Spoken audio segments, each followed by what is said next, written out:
Assalamualaikum warahmatullahi wabarakatuh. Kita lihat sebagian game online yang banyak mudaratnya, bahkan mengandung sebagian kesyirikan adalah game PUBG.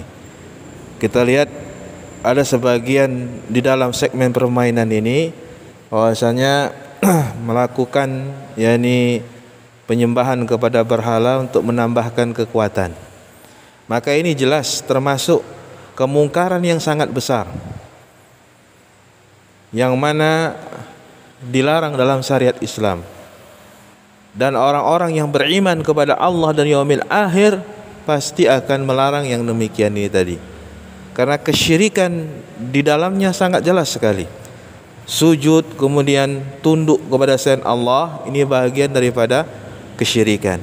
Hanya sekedar ruku ataupun tunduk saja kepada selain Allah, ini termasuk dihitung sujud kepada selain Allah. Kenapa demikian? Karena di dalam Al-Quran Allah Subhanahu wa ta'ala menjelaskan tentang kisah Bani Israel, wadkhulul baba sujada.